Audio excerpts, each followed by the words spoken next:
사랑하는 경산 중부교회 우리 성도님 여러분, 시간 함께 대면해서 만나게 돼서 너무나 반갑고 감사합니다. 제가 영상으로만 여러분들을 대면하다가 시간 함께 대면해서 하나님의 말씀을 함께 나눌 수 있는 그런 귀한 은혜가 있음에 다시 한번 감사드립니다. 우리가 하나님의 말씀으로 함께 이 말씀을 나누고 나아갈 때에, 하나님께서 우리의 말씀들을 나눌 때에 이 가운데 하나님께 영광이요 우리에게는 참된 은혜와 기쁨의 시간이 되기를 간절히 소망합니다. 오늘은 베드로전서의 말씀을 가지고 하나님께 영광 돌리는 공동체라는 제목으로 하나님의 말씀 한번 같이 살펴보도록 하겠습니다. 베드로전서의 말씀은 우리가 잘 아는 대로 예수님의 제자였던 이 사도 베드로가 기록한 하나님의 말씀입니다. 사도 베드로는 지금의 터키 땅 소아시아 지역에 흩어져서 신앙생활을 하던 그 나그네들에게 편지를 보냅니다. 그래요, 그들에게 온전히 하나님의 뜻을 전하고 하나님의 말씀을 전하였는데, 그것이 바로 베드로 전서의 말씀입니다. 특별히 이 베드로 전서는 크게 두 부분으로 나누어 볼 수 있습니다. 앞부분은 그들이 어떻게 하나님의 은혜를 받아서 구원받은 자가 되었는가를 이야기합니다. 그리고 베드로 전서의 뒷부분은 그러면 그들이 어떻게 은혜를 받아 구원받은 자들이 되었다면 이제는 어떻게 그들이 살아야 하는가를 말씀한 것이 베드로 전서의 뒷부분입니다. 오늘 우리가 함께 살펴볼 하나님의 말씀은 이 베드로 전서의 뒷부분, 즉 그들이 어떻게 하나님의 말씀을 받은 자로, 하나님의 은혜를 받은 자로 살아갈지를 살펴보는 부분입니다. 특별히 이 4장 7절부터 11절까지의 말씀은 그들이 어떻게 교회를 이루면서 하나님의 공동체로 살아갈지에 대해서 말씀하는 부분입니다. 우리가 본격적으로 하나님의 말씀을 살펴보기 전에 왜 우리는 하나님의 말씀으로 공동체를 이루어 가야 되는지 한번 생각해 보도록 하겠습니다. 사랑하는 성도 여러분, 교회는 참 신비한 공동체입니다. 그래서 교회에 있는 자들을 우리는 성도라고 하죠. 거룩한 무리라는 말입니다. 그런데 이 거룩한 무리 성도가 겉으로는 거룩하지만 사실은 아주 연약한 자들이 모인 곳이라는 말입니다. 하나님께서 은혜를 입어서 하나님의 은혜로 말미암아 이제 변화받은 자들이지만 그럼에도 불구하고 여전히 우리 가운데는 연약한 부분이 있다는 것입니다.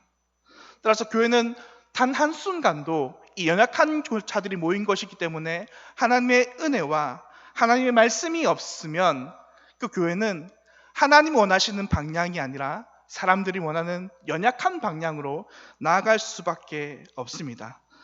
따라서 이 교회는 항상 하나님의 말씀으로 또 하나님의 은혜로 가득 채워져야 합니다. 그래야 하나님의 공동체가 올바른 공동체로 나아갈 수 있는 것입니다. 이 하나님의 말씀을 떠난 이 공동체의 대표적인 예가 로마 카톨릭 교회입니다.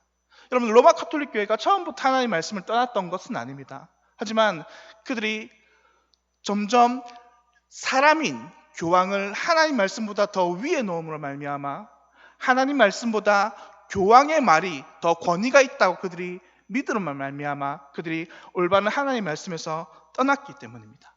그래서 그들은 계속해서 실패할 수밖에 없는 연약한 공동체가 되었습니다. 그러므로 공동체는 언제나 이 말씀이 기준이 되어야 합니다.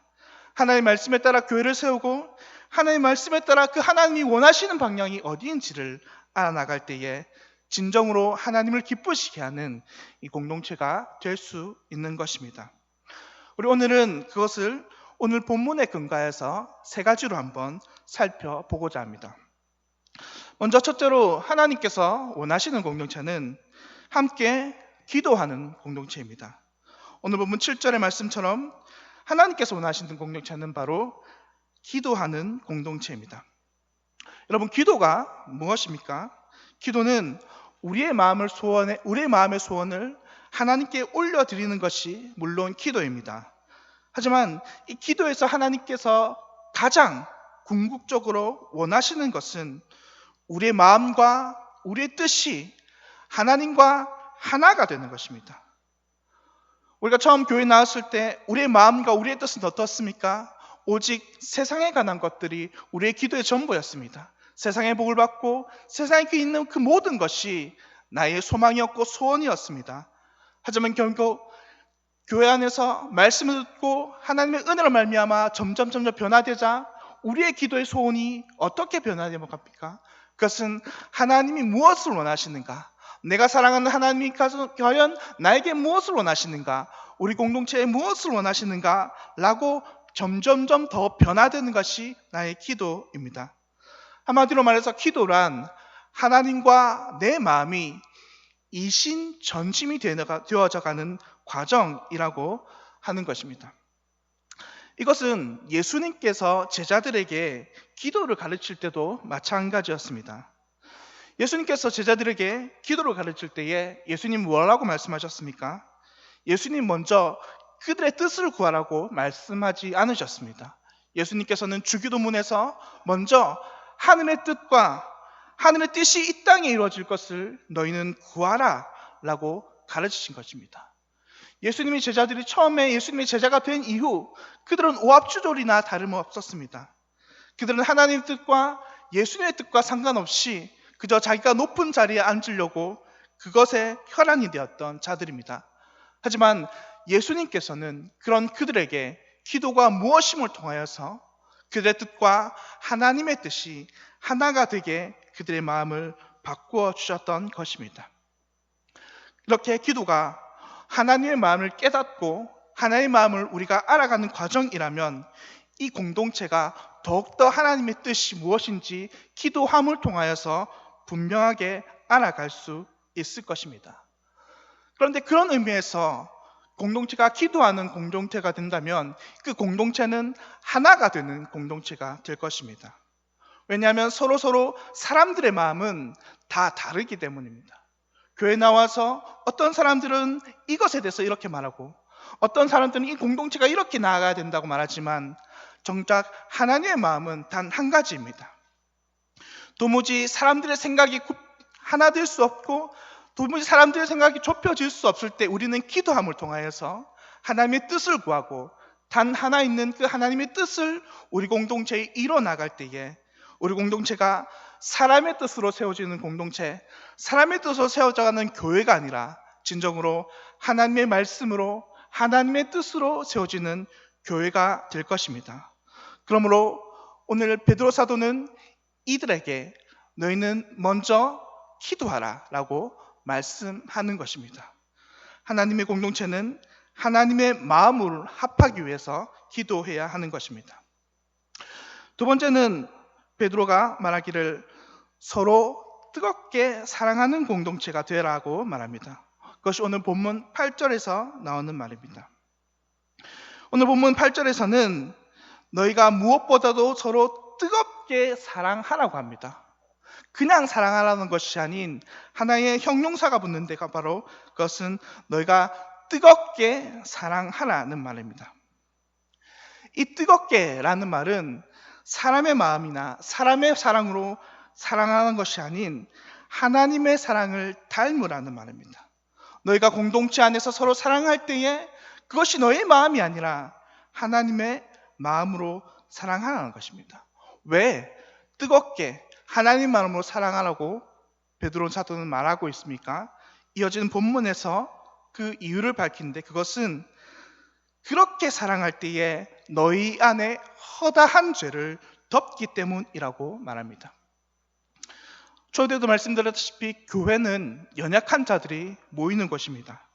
따라서 연약하기 때문에 그들은 늘 실수하고 잘못을 저지를 수밖에 없습니다. 그런데 만약 교회 안에서 누군가 실수하고 잘못을 저지를 때마다 사랑이 없다면 그리고 그 사람의 실수를 너그럽게 용서하지 못한다면 교회는 반드시 큰 시험에 들고 말 것입니다. 교회 안에 고소와 고발이 난무하고 싸움과 다툼이 난무하게 될 것입니다. 그러므로 우리는 이런 점에서 우리는 하나님이 원하시는 공동체를 만들기 위해서 인간의 사랑이 아닌 하나님의 사랑으로 그 마음을 품는 공동체가 되어야 하는 것입니다. 사실 인간의 사랑은 전적으로 희생하는 사랑이 아니라 거의 대부분 주고받는 사랑. 그래서 어떤 심리학자가 말하기를 인간의 마음 안에, 인간의 감정 안에는 하나의 통장이 있다고 말합니다. 감정 통장이 있다고 말하죠. 그래서 어떤 사람과의 관계를 주고받을 때 저 사람이 나에게 무언가 하나 잘해준 것이 있으면 이 관계 통장에 하나의 플러스가 된다고 합니다.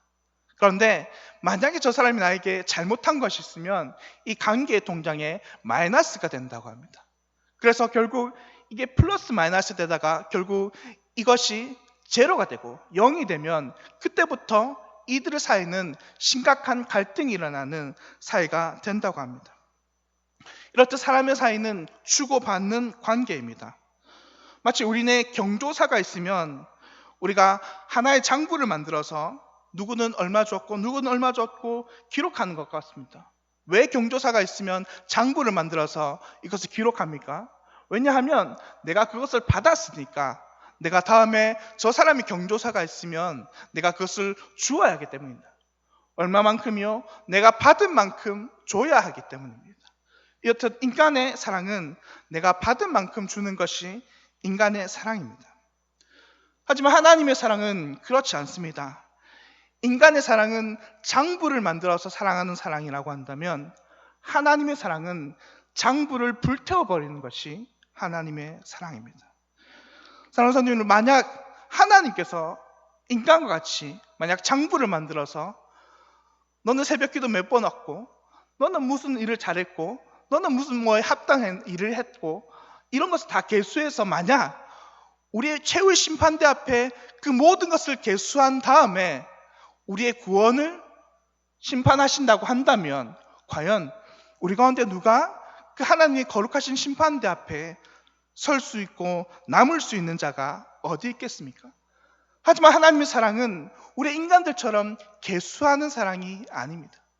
하나님의 사랑은 장부채로 불태워버리는 사랑입니다. 그래서 우리가 최후의 심판대 앞에 섰을 때에 우리의 하나의 행위책 앞에 우리가 모든 행위들이 낱낱이 밝혀지지만 하나님께서는 예수 그리스도의 공로로 인해서 나는 그 모든 죄를 모른다라고 말씀하시는 것입니다.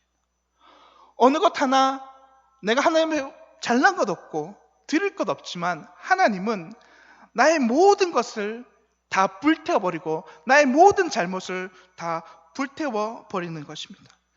하나님의 사랑은 당신께서 나를 사랑한다고 작정하셨을 때에 나의 과거의 죄, 현재의 죄, 미래의 모든 죄를 모두 다 용서하시는 것이 바로 하나님의 사랑입니다. 오늘 본문에서 베드로 사도가 뜨겁게 사랑하라 라고 말하는 것은 바로 이런 사랑을 말합니다. 계수하지 않는 사랑, 이 계수하지 않는 사랑이 공동체 안에 필요하다라는 말입니다. 누가 나에게 몇 번 잘못했고 누가 나에게 몇 번 실수했고 그것을 계수해서 너희가 서로 그걸 따지는 공동체가 아니라 너희가 서로 뜨겁게 사랑하라라고 말하는 것은 그 모든 사랑이 기준이 하나님의 사랑의 기준이 되라라는 말입니다.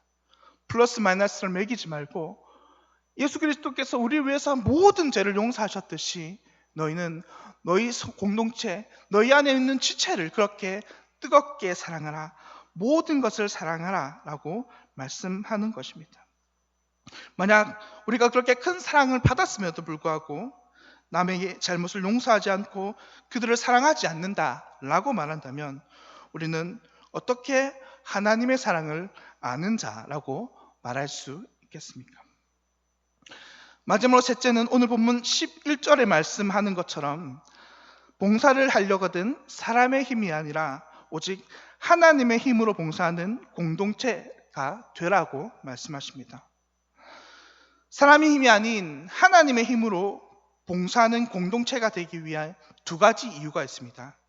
첫 번째는 우리가 너무나 잘 알듯이 사람의 능력과 사람의 힘에는 한계가 있기 때문입니다. 누구라도 처음에 열정이 끝까지 갈 수 없습니다. 처음에 사랑이 한결같이 변함없이 그 사람을 사랑하기 어렵습니다. 사람의 힘의 능력에는 한계가 있다는 말입니다.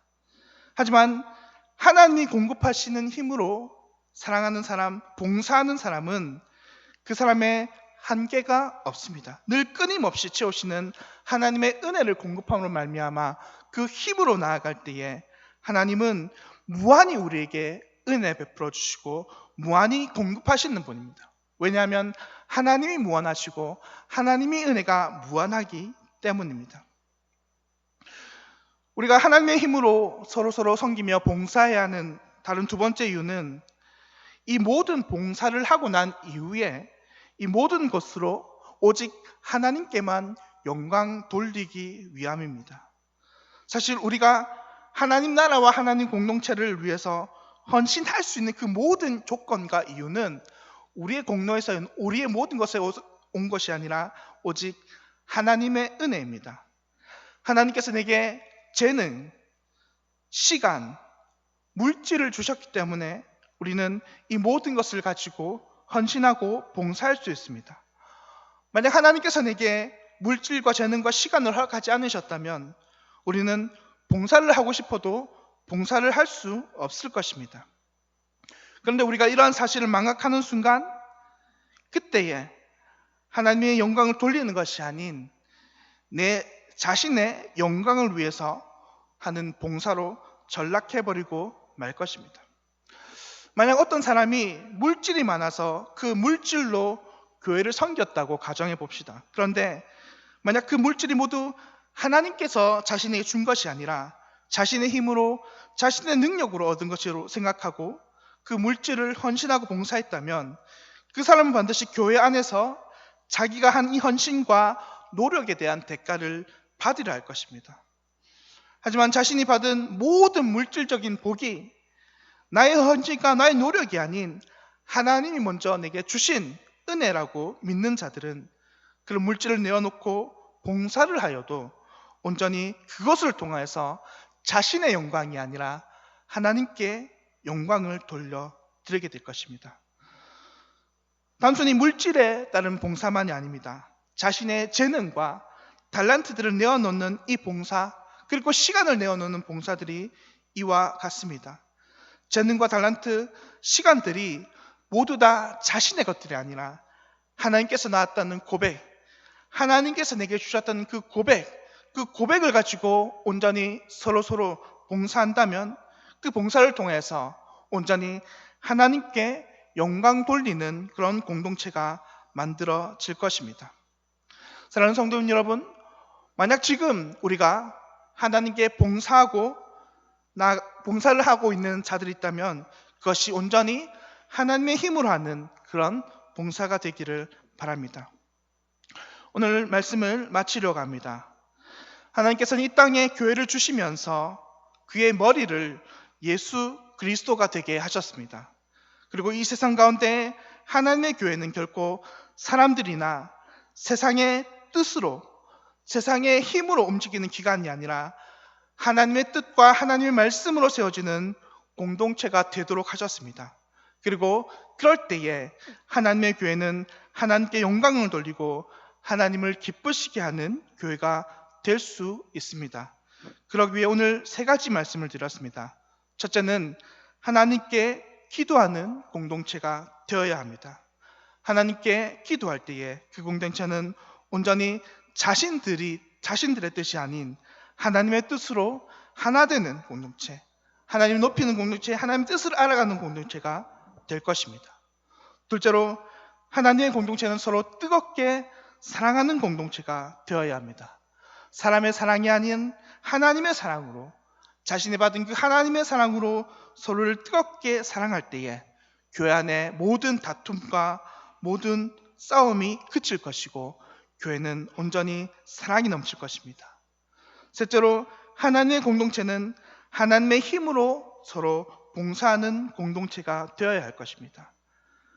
하나님의 힘으로 봉사하고 나아갈 때에 온전히 그 공동체가 하나님께만 영광을 돌려드릴 것입니다. 누가 봉사를 많이 했고 누가 높고 누가 낮냐를 따지는 것이 아니라 온전히 그 모든 봉사 가운데에 하나님께만 영광을 돌려드릴 수 있을 것입니다. 앞으로 우리 공동체가 이렇게 하나님 말씀의 뜻에 하나하나 합당히 바로 서서 온전히 하나님께만 영광 돌려드리는 공동체가 되기를 간절히 소망합니다.